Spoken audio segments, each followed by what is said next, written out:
Bonjour à tous, bienvenue dans cette vidéo. Nous allons voir le transfert de zone. Le transfert de zone, pourquoi le transfert de zone? Le transfert de zone, on a besoin du transfert de zone dans plusieurs contextes. Par exemple, vous avez un siège social qui a plusieurs sites et parmi ces différents sites, vous avez un site d'où la demande de résolution de nom est assez consistant et que votre siège social, là où votre Active Directory, le serveur DNS principal, est hébergé c'est-à-dire pour un peu accélérer la résolution de ce nom, vous optez pour mettre en place un serveur DNS secondaire qui sera mis à la disposition d'un site où la demande est assez consistante pour la résolution de nom, pour un peu alléger les demandes de résolution des utilisateurs. Sans pour autant tarder, les prérequis, votre serveur secondaire qui sera sur le site, vous lui donnez un nom. En lui donnant un nom, il faut que sur sa configuration IP de l'interface, il obtient, c'est-à-dire vous configurez l'interface avec l'adresse IP comme l'adresse IP principale DNS préférée, comme le serveur de votre AD secondaire lui-même. À part la configuration IP qu'il soit valide, vous joignez votre serveur secondaire dans le domaine Active Directory de votre entreprise et vous revenez sur le gestionnaire, c'est-à-dire sur le gestionnaire DNS de votre serveur DNS secondaire.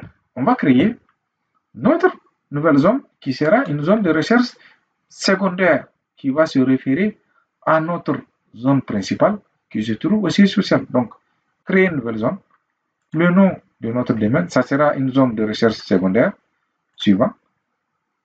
Zone de recherche directe, oui, suivant. Le nom, c'est labo.local. Local. Suivant. L'adresse IP du DNS du serveur, 192.168.1.254. OK. Et serveur 01. Suivant. OK.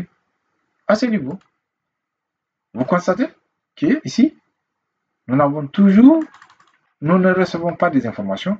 On dit le serveur DNS a rencontré un problème en chargeant la zone. Le transfert de zone à partir du serveur maître a échoué.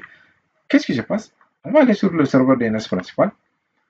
On va autoriser le transfert de zone, c'est-à-dire, on revient sur le gestionnaire de DNS, de notre serveur principal qui se trouve au site social, clique droit sur la zone auquel on veut effectuer un transfert de zone, propriété.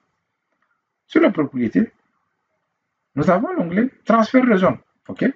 Sur l'onglet transfert de zone, on autorise les transferts de zone. On dit, en cochant la case autoriser les transferts de zone, nous avons les options vers n'importe quel serveur, non. Uniquement vers les serveurs listés dans l'onglet serveur, oui. C'est-à-dire, ou encore uniquement vers les serveurs suivants. Donc, là, on peut dire uniquement vers les serveurs suivants en allant cherchant leur adresse IP. On va mettre l'adresse IP de notre serveur secondaire en point 251, OK. Il va essayer. Ça va venir. On peut mettre OK, c'est pas un problème.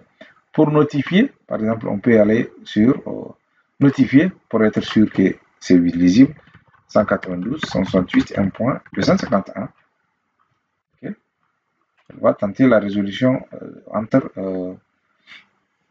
le serveur secondaire et ce serveur principal. On va attendre un peu jusqu'à ce que cette validation soit OK. On peut revenir sur ce serveur DNS aussi. Après, on va revenir activer ce transfert aussi également. Voilà, là il a validé. Je fais OK.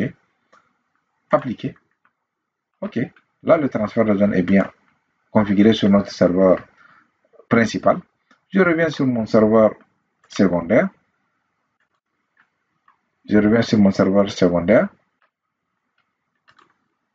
Donc, sur le serveur secondaire, là aussi, je clique sur la zone en question.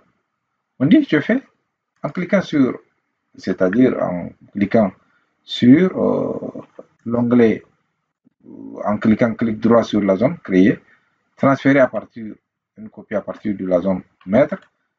Vous voyez, on constate que nous recevons toutes toutes les informations qui sont présentes dans notre serveur DNS principal.